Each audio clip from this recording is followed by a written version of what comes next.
All right, all right. It is so exciting to be here tonight. Welcome. I'll tell you, we have a really fun night tonight. I am so excited.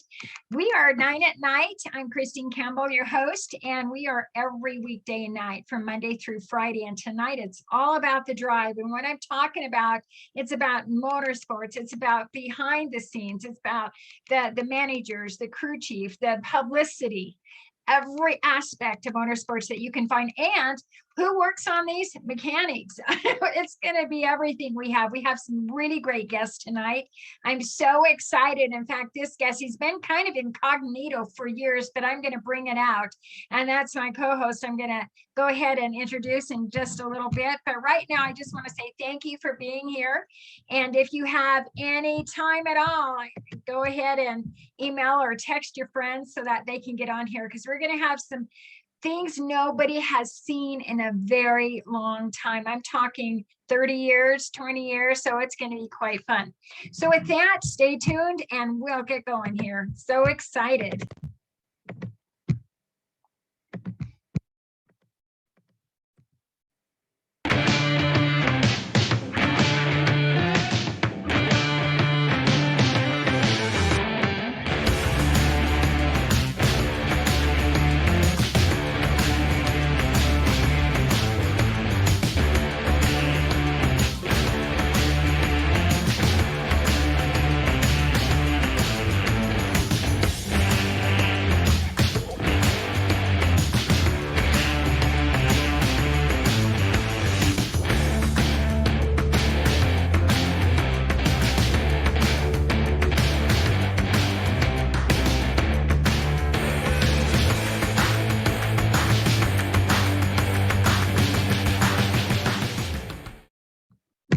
All right, Ray doesn't know I use this picture, a little bit blurry, but I had to find something.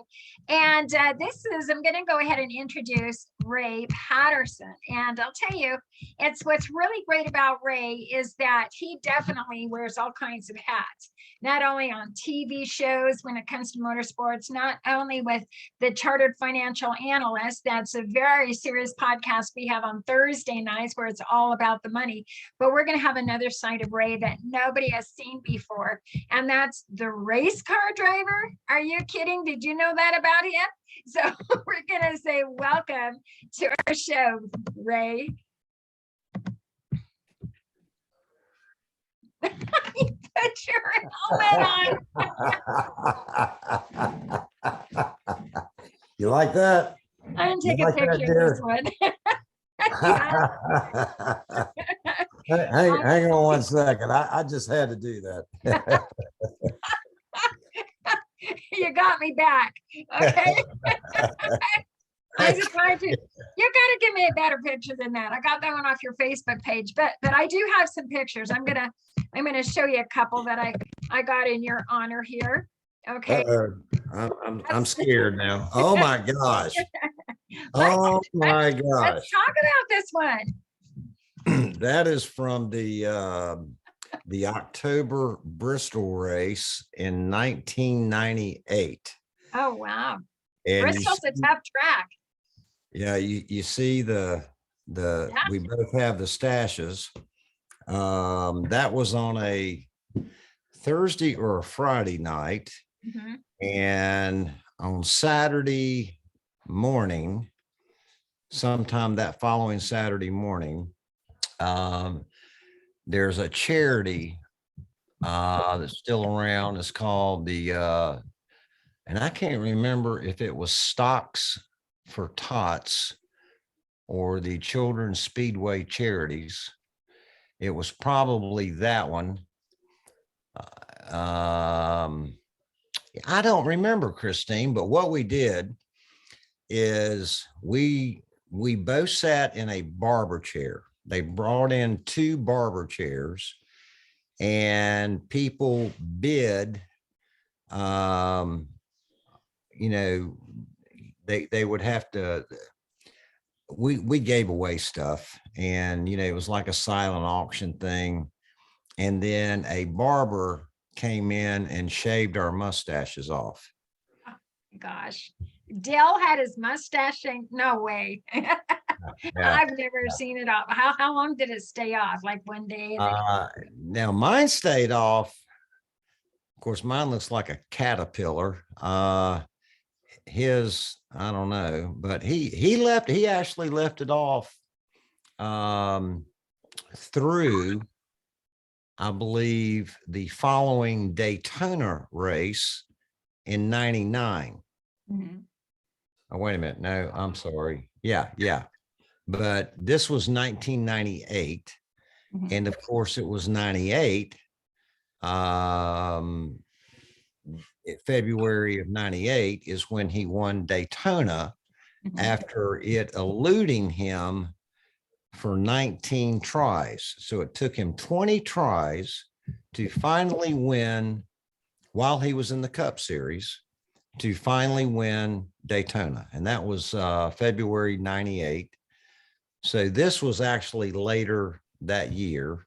And he kept it off. He kept that stash off until I think it was Daytona 99.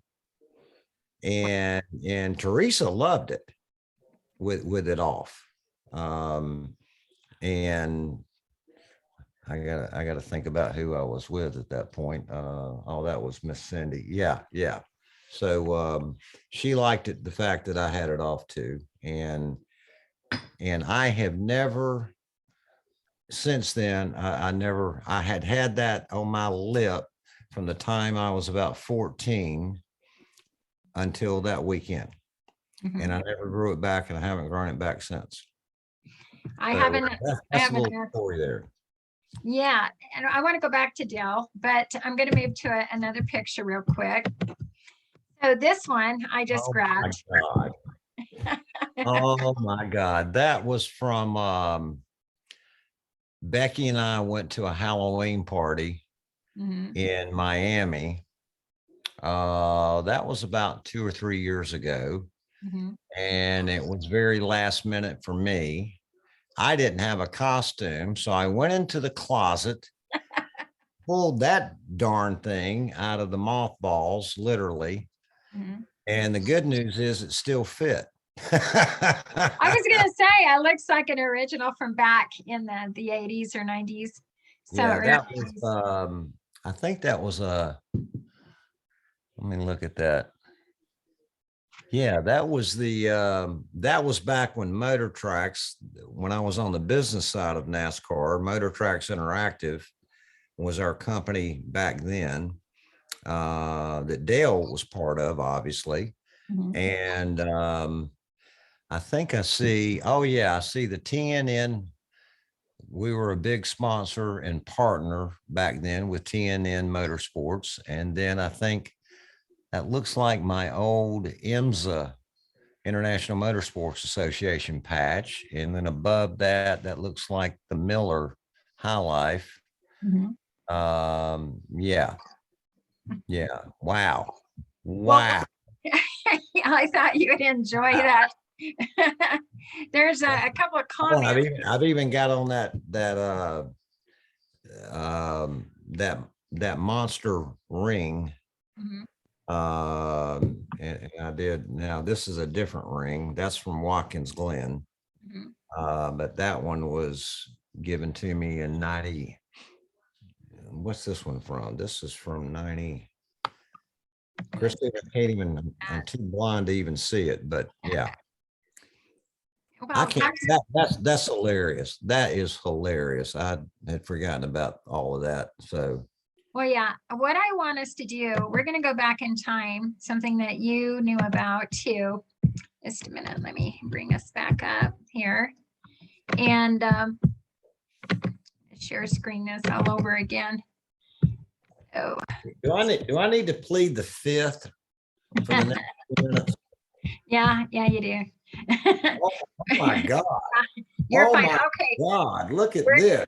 Yeah, we're gonna go back to the 1984 Firecracker 400. This shows just a minute, this isn't the right one. Okay, so they're backwards. So this shows, I don't know why that's out of order.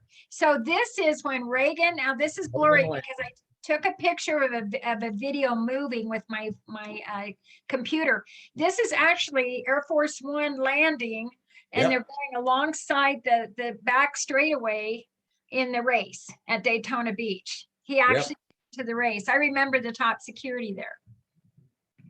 And and I got to see that happen. And oh my God, looky here, we have the king, we have we the do. president, and God, who was that with the microphone? That looks like Familiar to me at all. Oh, that's not me in the top left corner, is it? It could have been, but anyway, who knows? Yeah, but Richard won that race. Kelly Yarborough pulled in the last 30. There's Reagan himself looking at the king. But now, did you take these pictures? I didn't take them. What I did, it's on a video, and I just took my computer and did picture tape. Because as you know, this is something, you cannot replay anything. So I figured, what if I took a picture of a replay? Would I be able to pass and not get canned or have to pay a lot of royalties for it? So this is what this is. And with this race, now, where were you during all of this? I was somewhere right in that crowd. Okay, that's really interesting. So you were up where President Reagan was? Oh yeah, I was right there. In fact, I'm probably in that group right there because it was a melee, as you might imagine, with all the cameras and the flashes and and I was right there in that mix. That is excellent. I'm trying to remember who that oh my God. It never showed his face. I was going to take a picture of that. But the significance of this, nobody, even Ronald Reagan, states on here, and I wish I could play it, but I don't dare because it's NASCAR owned. But it is something to where he was even saying, I have never, ever experienced this before. This is a first, meaning King Richard, to have the 200th win. That's never been done in the world of history of racing. If we of course, you and I set this up very late in the day today, and I'm still unpacking some stuff. I got my bookshelf over here, and then over here, which I'm not through yet, that's going to be all my NASCAR stuff on that shelf. Right. And I have got a mini helmet that Richard, one of Richard's STP mini helmets, and he took, they didn't have Sharpies back then, but I've got it over here. I'm going to have to dig that out.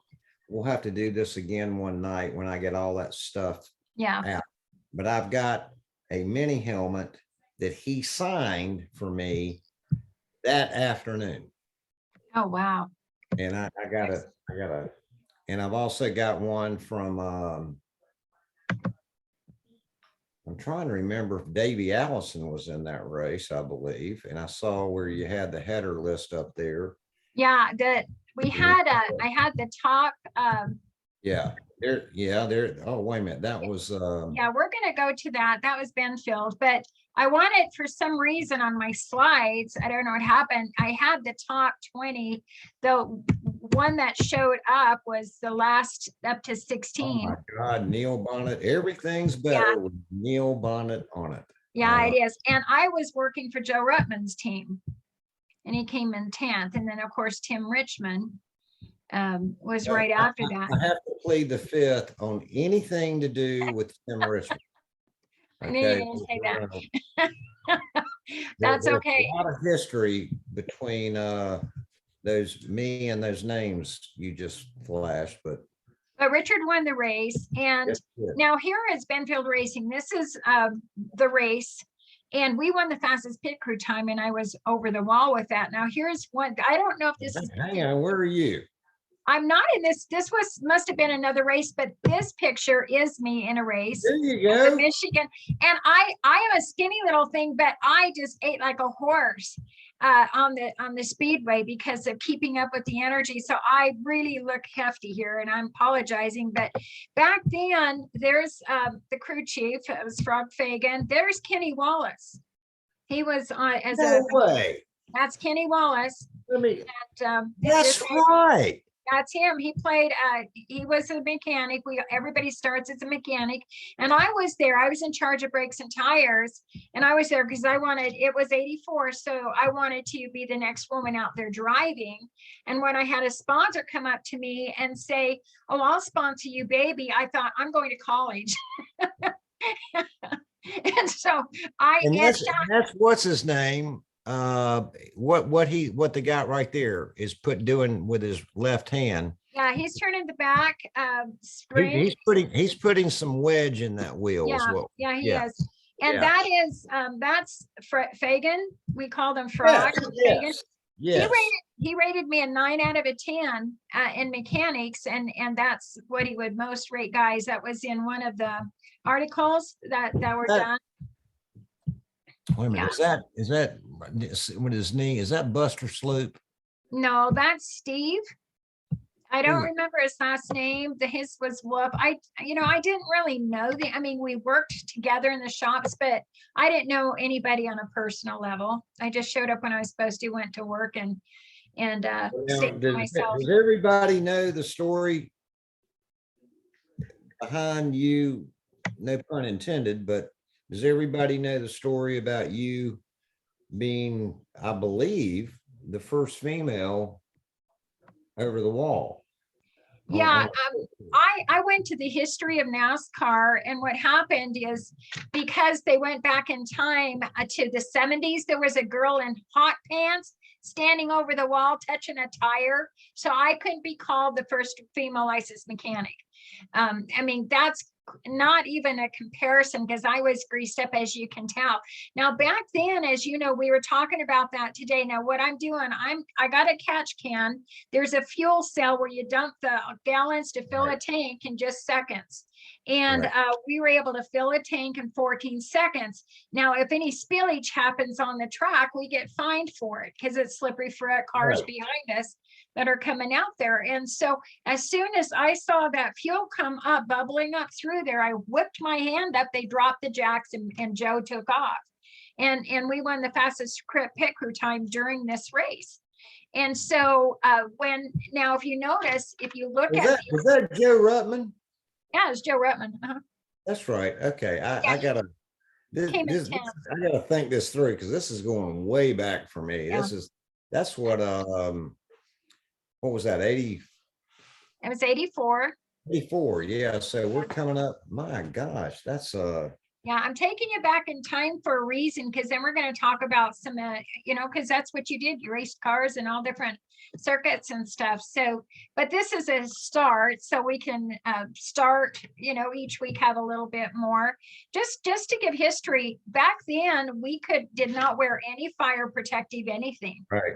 It's crazy because now if I had to do that today with all they have, I'd fall over trying to get over the wall with the helmet and all this heavy gear, so I wouldn't burn up in a flash or something. But it was freewheeling. It's so much different. It was more family like back then instead of the high tech. I think it went more like indie crowds, instead of back to the good old days type thing. Yeah, it's God, I miss those days. Yeah, back then, it was what you could get away with. Yeah, I wasn't going to say anything, but we had Joe Ruttman. This is his fastest time, and there's a lot of stories we could just share with each other. But I know particularly we had special stuff that would come out. It was on computer, and we knew when it would be out of the system before the end. So if we did win, we would be safe. So everybody has they're different, and I shouldn't even be saying that, but you did too, Ray. You know about that stuff. Oh yeah. So moving on, this was actually a newspaper article from July 4th, 1984 that Larry Woody did, and that's me gauging tires in the rain. It was raining. Can you believe that? It's just Oh my gosh. so Larry Woody, Steve Wade, all those guys are really great. Did a lot of publicity. I mean, it helped with my search for, my reach for sponsors for driving and Larry stuff. That's Wood. God, Christine, I don't even know if he's still around. He is. I'm talking to him. I'm going to get him on one night. And this is just a little snip of me at Moroso Speedway down in Florida. Yeah, so Oh my God. a little show and tell stuff. So it's just basically, let's talk about those. You raced. How many different circuits did you race? I started out with SCCA, Mm-hmm. Sports Car Club of America, and then I went with IMSA, Mm-hmm. and our home track there was Road Atlanta, Mm-hmm. and I drove for what started out then as Datsun in the last year of Datsun, and I think it was I don't remember, Christine. The next year it turned into Nissan. Okay. And I don't even know if I still got some of those pictures on my facelift book photo album, but there's my sponsor when I drove a 240Z and later a 260Z. But in the two there, I think there might be a picture of me up there on that, but Pioneer was our sponsor. And then Larry Baker, who is now he's no longer here. That was my uncle. He was the team owner. He started out in NASCAR, and because of money, because everything back then and still today, everything is done on a 1-year contract. Mm-hmm. And at one point, I don't remember all the circumstances, but I mean, we're talking like in the 60s. Mm-hmm. And he couldn't get funding for that year. So that's when he took a slot over in IMSA, and he stayed there for a while as a car owner. And at one point, his head driver was Paul Newman. Oh, okay. And he got the Budweiser sponsorship. Mm-hmm. And Paul came along with the Budweiser sponsorship. And so I had the opportunity of being mentored by Uncle Paul, one of the nicest people on the planet. That's what I heard. Yeah. Did you know Elliot Forbes Robinson? Briefly, not I didn't, but met a couple of times back in the day. Mm-hmm. Wow. Mm-hmm. It's just wow. This is great. Well, you spent most of your life literally around racing, from your television to your own experiences. Understand that my mother, she was a Childress. Her maiden name is my gosh, Richard Childress. And Richard is her second cousin. Okay. And then on my dad's side of the family, my fraternal grandmother, Winnie Baker, that's where the Larry Baker comes from, that group on the Pattersons and the Bakers. Okay. Of course, Buck Baker, who was a driver in his own right, way back. I went to one of his schools. And then, his son, Buddy, because there was Buddy, and then there was a considerable age difference between Buddy, and Buddy died a few years back. Mm-hmm. That was sad. And then there was Tina. Mm-hmm. And Tina was a year older than me. And then there was Randy. Randy was, I think, 2 years younger than me. Now, Randy I haven't talked to him in years. He's still in the sport. Mhm. And last I heard, he took over Buck's racing school, Okay. and and um, and going back to Joe Ruttman, Mhm. somehow Joe Ruttman and Buck Baker, and then Buddy got involved there for a little while, and then Randy, as he got older, he got involved. But somehow, um, all of that tied into the Rockingham track. Okay, I've trained on that. Yeah, and that's where Buck had his driving school for a while, Mhm. and then later Joe, when he got in the car business, he was pretty successful in his own right. He had a couple, three dealerships.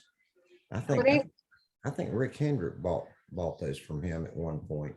yeah, there was a truck school at Rockingham, and Yeah. I was at the time I was because remember I went to college because I didn't want any more babies thrown at me if I wanted to have to sponsor.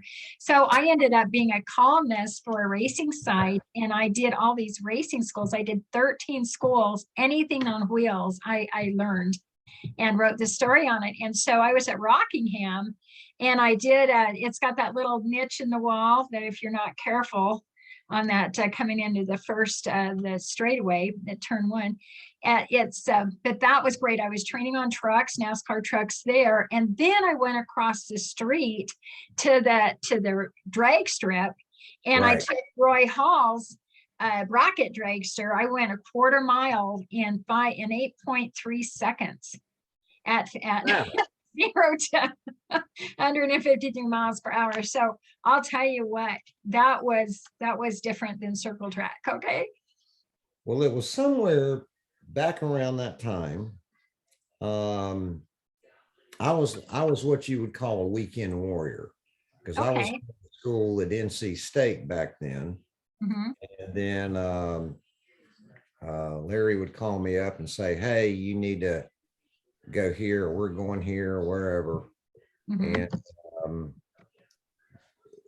because there's a lot of commonality with certain tracks between the Bush series. Back then it was it was Sportsman and Grand National up Right. until 83, and then in 84 Sportsman turned into the Bush series, Mhm. Yeah, I and remember. then Grand National turned into the Winston Cup series.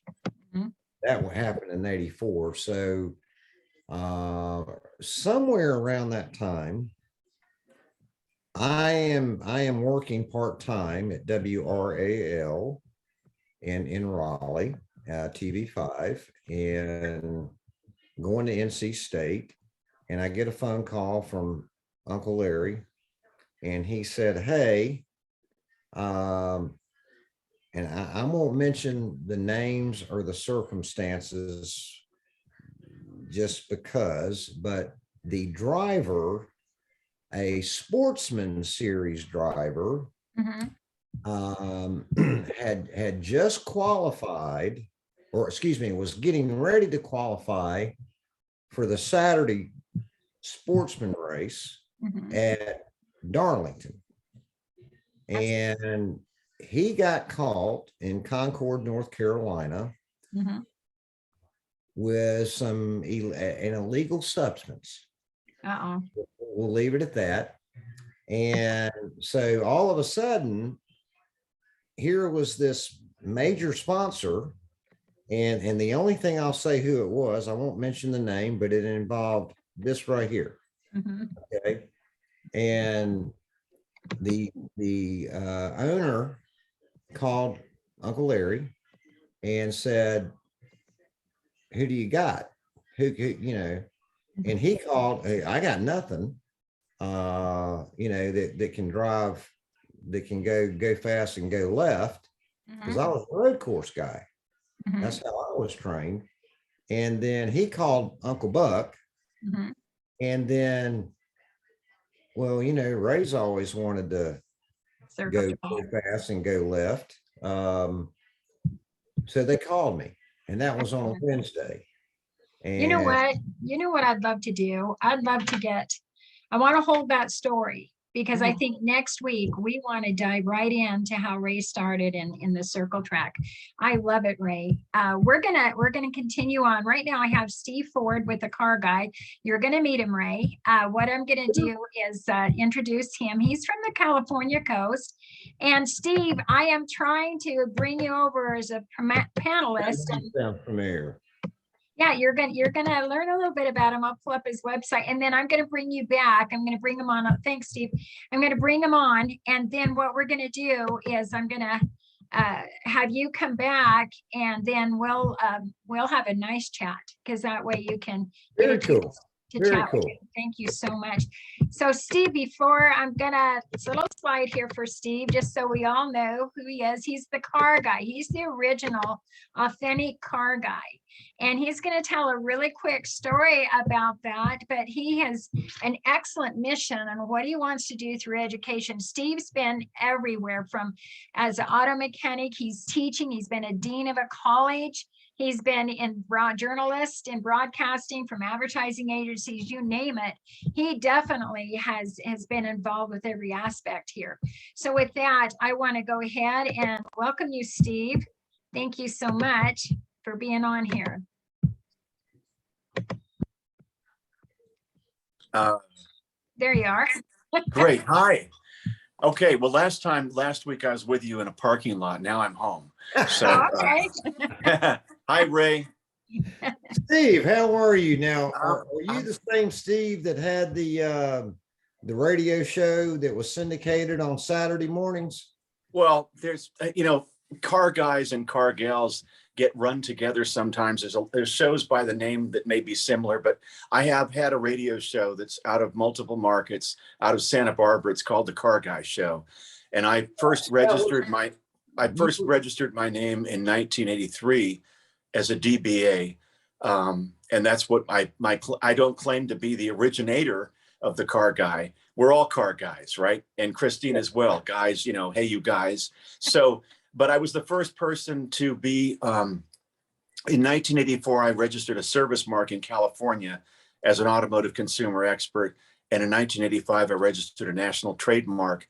I was on Los Angeles radio with 93 KHJ, a pop music station, with the first in the nation, as I understood it from them, 60-second car tips. So my byline today is the Car Guy. I don't know what it's been, 37 years or something like that. So when I hear about another car guy, Ray and Christine, I realize, of course, we're all car guys. But to your question, yes, I've had a radio show. I do today automotive consumer features. They're 60 seconds, and my tagline is demystifying cars 60 seconds at a time. And that's my, thing. But great to watch you, Ray and Christine, talk about the IMSA and the earlier days of motorsports, when it was all American, beautiful motorsports racing at its best. Richard Petty and NASCAR and all that. All American, right, Ray? With your American flag there. There we go. Now, Steve, real quick, because I'm getting a little old here now, so my memory, Christine's bringing up stuff tonight I haven't seen in 35 years. It's great for people to see that, though, right, Ray? It's how Paul Newman, out there. Yeah. Crazy cool. Yeah, I love that guy. Learned a lot from him, not only on the track, but off the track. Steve, I believe that one of your shows at some point was syndicated in the Charlotte market on WBTAM.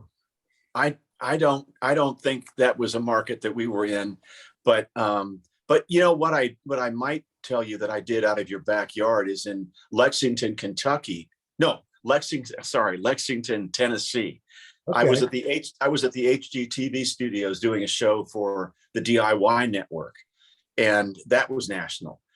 So you're in the car culture. I've been in the car culture. I'm not sure what broadcast work you would have seen, but that would have been the TV side. The radio side was also in multiple markets, but that was not syndicated, actually. So I should say that if you had something in what city was that you said? Charlotte. Yeah, that probably was another car guy, I'm afraid to say. But I mean, because I think there's probably some great broadcaster who's local out there.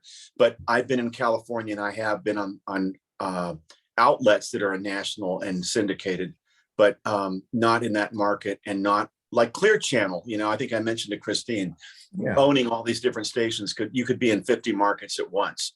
But I'm flattered that you think you might have seen a show in your market. Your face looks familiar, because I am known for remembering faces. I understand. I'm going to try to connect the dots here real quick. Christine, bear with me. Did you ever know a gentleman who died a few months ago? He was one of my partners back at Motor Tracks Interactive, by the name of Nelson Crozier.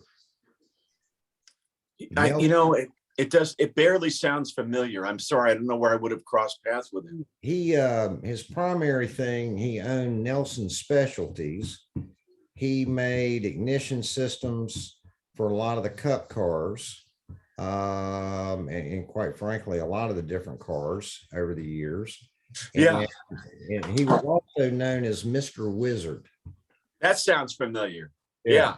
That was his moniker. Yes. Yeah. So it's a vendor in the aftermarket for the high performance world.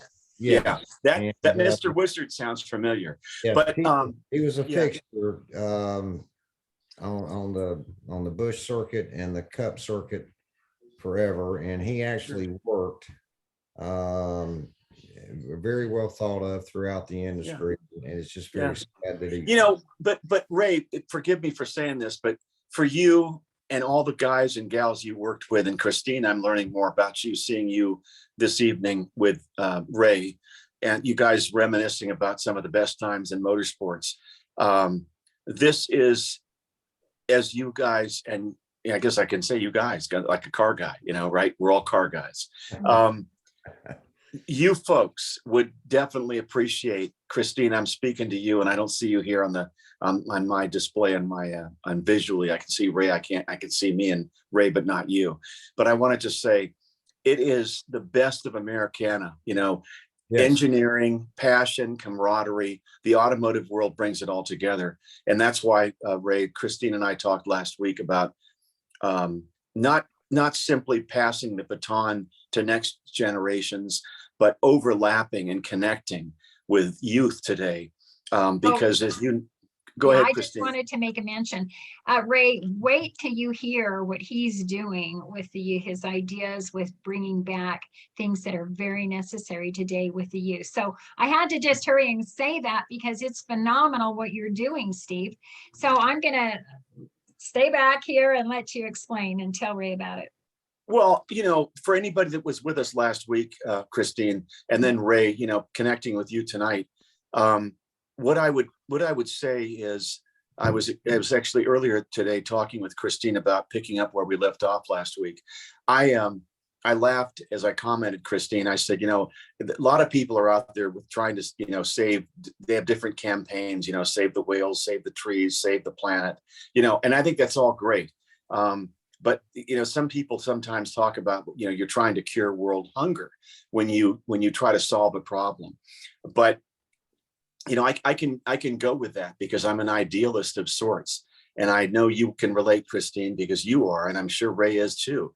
The entrepreneurial spirit is American. It's not exclusive to America any more than I'm the exclusive car guy. You know, there are many people who are car guys, better than me, faster than me, smarter than me.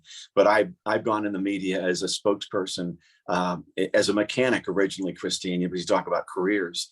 And Ray can relate, because, you know, cutting the line on a track and getting the right tire compound, Christine, you can completely relate to. Setting the suspension up, getting the ignition and fuel to work properly, and having driver feedback and the pit crew work together. It's an orchestra. And so that kind of camaraderie is contagious.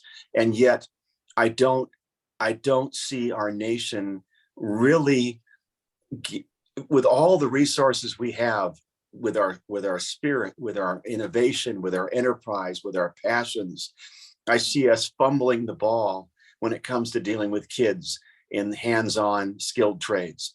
And as I mentioned earlier, Christine, and for Ray as well, Ray is there, right, Christine? I see you now. He's but there. okay. He's there. Yeah, you're gonna Right. go back and forth probably. Yeah. So Ray, I just want to tell you, Christine knows my heart on this. I've worked in the industry. I'm thinking it's been. I first registered my name, as I said, in terms of a byline or a business name in 1983, but I went to school in the mid 1970s in Los Angeles, where I went into auto shop as a 15-year-old, and here I am, today in my 60s, passionate as I was as a teenager, like each of you are.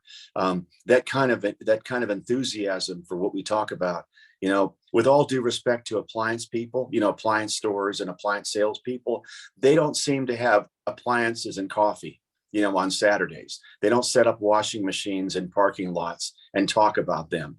We are so stirred by automobiles and transportation. They so punctuate every moment of our lives, from weddings to funerals to births. Your mom got to the hospital barely because your dad was driving there, on the sidewalk or whatever, to get your mom to the hospital, to deliver you, not in the back seat, something like this. You know what I mean, right? Cars are everywhere in our lives, and they punctuate the styling of the eras of the 20s, the 30s, the 40s, the 50s, the 60s, the 70s, and today, as bland as they might be, they're still punctuating our memories of when we went on that vacation or what have you.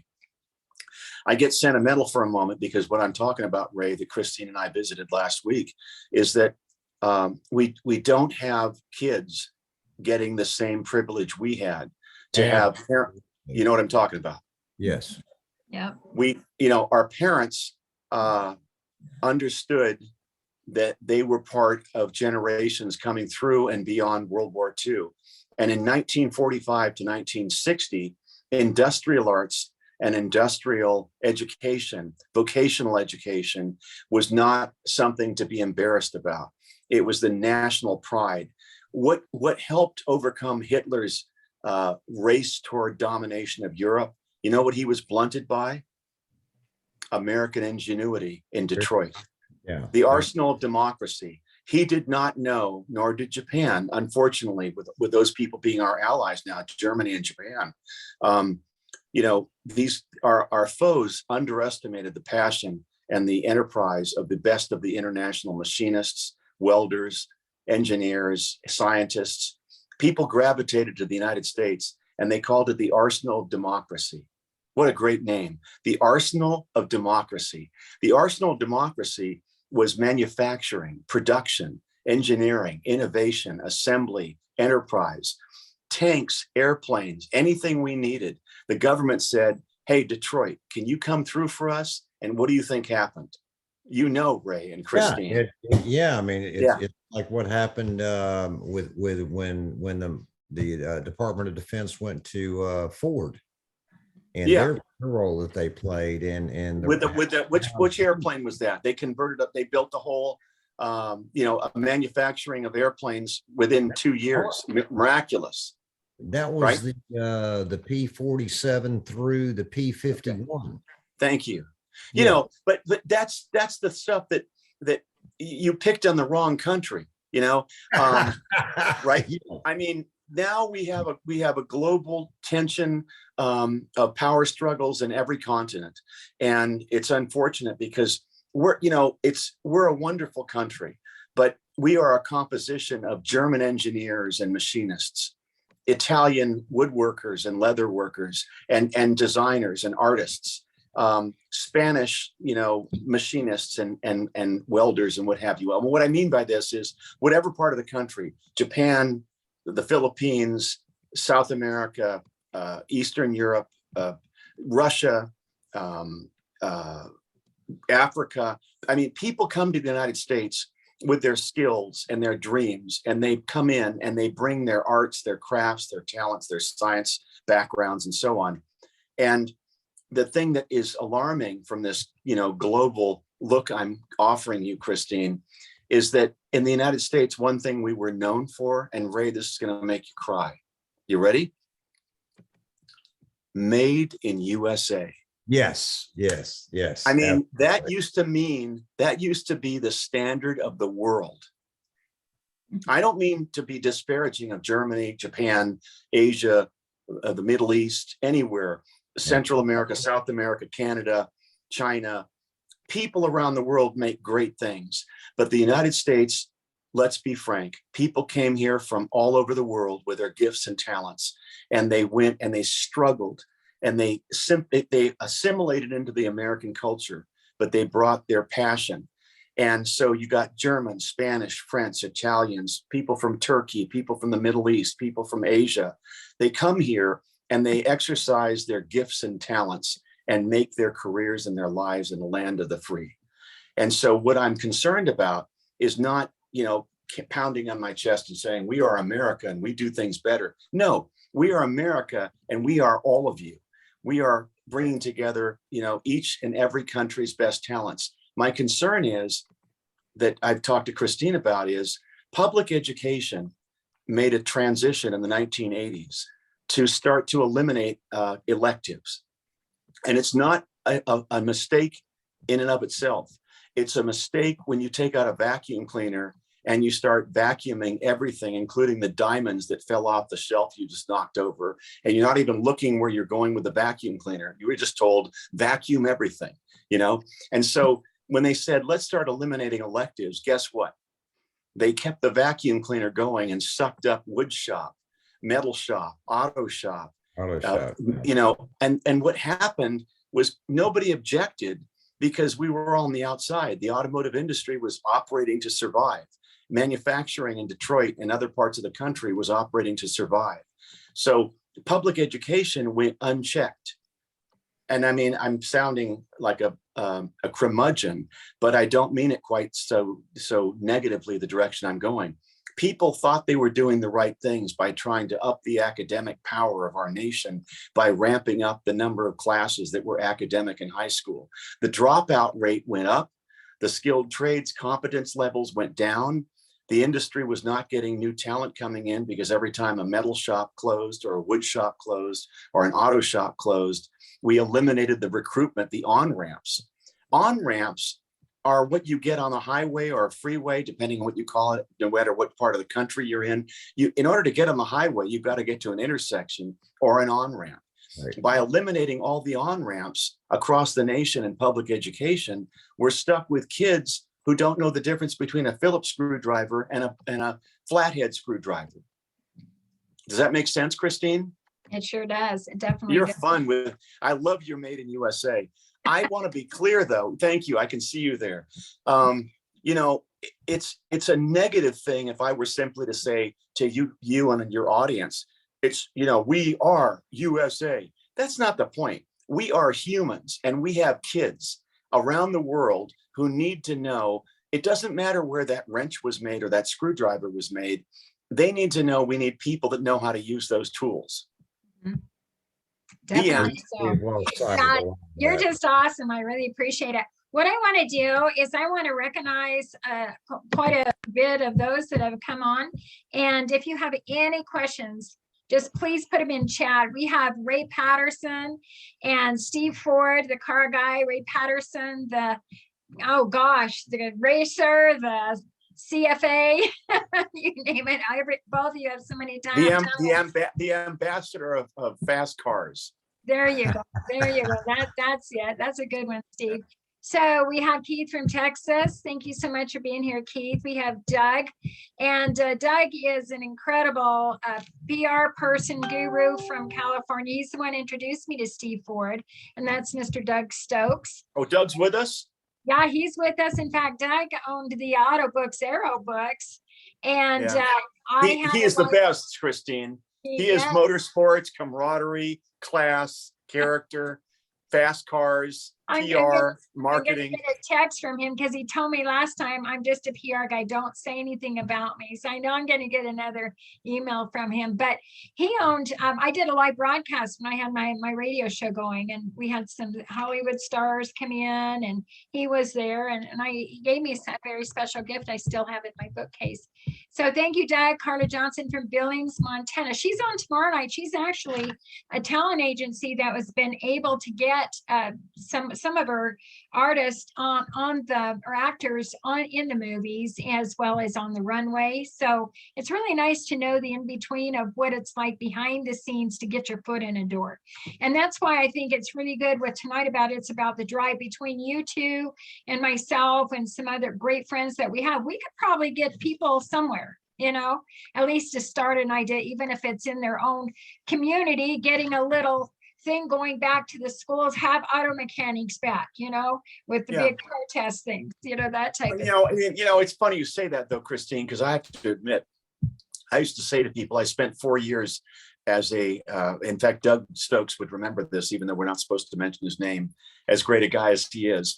Doug Stokes, who was at Auto Books, Aero Books, in Burbank, where you would have dealt with him, and I did too, and I'd stop in regularly. I spent 4 years covering California as an outreach person for the auto industry for the California Motor Car Dealers Association, and I was still doing my broadcast and my writing and things like this freelance, but I was part educator, and in that capacity, I was working on internships. And I remember that was a time when I mentioned to you earlier today, Christine, and for all of you in the audience of the show and Ray, you would appreciate, in California, we have the highest level of technicians in the nation. Now, the nation could say, what are you talking about? We got 49 states that aren't California. We got great technicians. We got Christine. We got Ray. We got all these people in motorsports. Of course you do. But only California has the strictest emission check policy. You know what I mean? So watch this. You're in California. Let me get this straight. You have the highest standards for technicians to have to be able to inspect cars that have to meet stringent emissions that set the standard for the world. Now, I don't want to be, ethnocentric, as that term it goes, that anthropological term that, ethnography, we are the center of the universe. No, America's not, nor is California. But California has set the highest standards because we have the Los Angeles basin that's a smog capital like Athens, Greece, where you have the smog sits there like it's in a dish. So because of that, since the 1950s, we've had to have an epicenter by coincidence, like earthquakes, that is the hotbed for technicians who can make cars pass smog tests, which means those cars have to have precision and operating abilities that are 100% to pass tests that are for exhaust emissions and emissions testing. What's my point? My point is, it's ironic that in California, we're also the poster child for shutting down all the auto shops in high schools. And it's like, let me get this straight. We have to have the best technicians in the nation in terms of just being sure they can fix these cars and be sure they pass the smog test that's a standard for the nation. And then you turn around and you have auto shops that are closing across the nation and in California, and California leads the nation in speed of closing auto programs and number of auto programs closed. And now what we're left with is some of the highest dropout rates for high school students, because many of us, and I'm one, I learned to work with my hands from my dad, and I learned from neighbors and uncles, and then ultimately, Ray, guys like you, who were car guys that I looked up to and was mentored by, as Christine was, as Paul Newman was. And somebody had to touch us and ignite our spirits and make us passionate about realizing, hey, I can learn how things work. I can learn how to fix things too. But if we don't teach kids, if we don't have a visible opportunity for them to know about us, our public school system right now is really under tremendous pressure to meet high academic standards to get into colleges, which is noble. Yeah, Steve, what I'm thinking is that this is a good kickoff for next week to say, okay, we've explained the problem. Now let's brainstorm and say, here's some solutions. Let's get the audience to bring in solutions. So that's it. One thing I want to shout out to, I didn't get to finish. We got Carter Johnson Billings, Tommy Waldron, and Tommy is from Texas, but he mentioned, and thank you, Tommy. He says, can we talk about your book? Well, I am going to just put a quick plug in, and we're going to run a quick little video on this book. And thank you for saying that. Then we're going to have to close That out. book? Ray's got it. I gotta have to get you one, Steve. It's a brand new book published, and it's because I've never done this type of business before, and that's of course the business and network marketing. But here is a little commercial that I put in with this. So let's just figure this one out and watch it. Fun.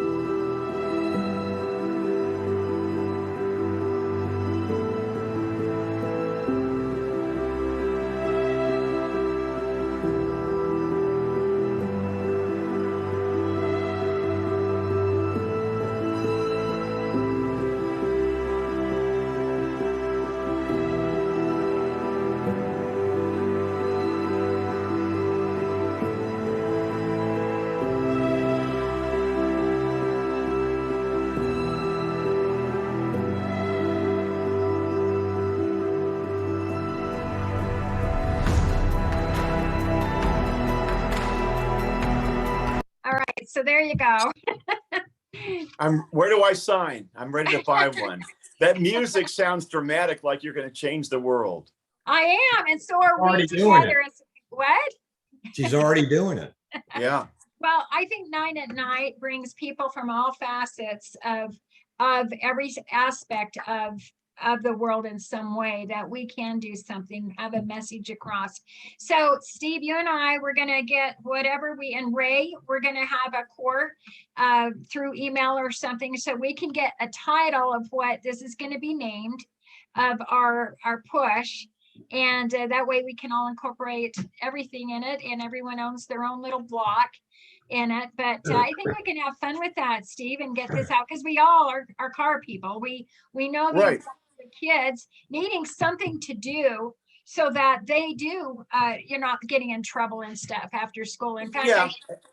Tommy, You know, and, Christine, you know what? Forgive me, just briefly, life skills, life skills, problem solving, and feeling like, number one, you matter. Number two, you're needed. Number three, you are competent. How do you know? We're going to show you. I love it. I love it. We're at the end of our hour, darn That's it. what we need to do. That's our job as adults. We are going to do it too. I want to thank you too for being on here. I just learn from you each and every week. Thanks, Ray. Thanks, Christine. Steve, thank you. It's been a pleasure. And thank all of you for coming here. You definitely have to be back next week, because we are definitely going to get this started and have. We're going to cure world hunger. There you go. Okay. Thank you.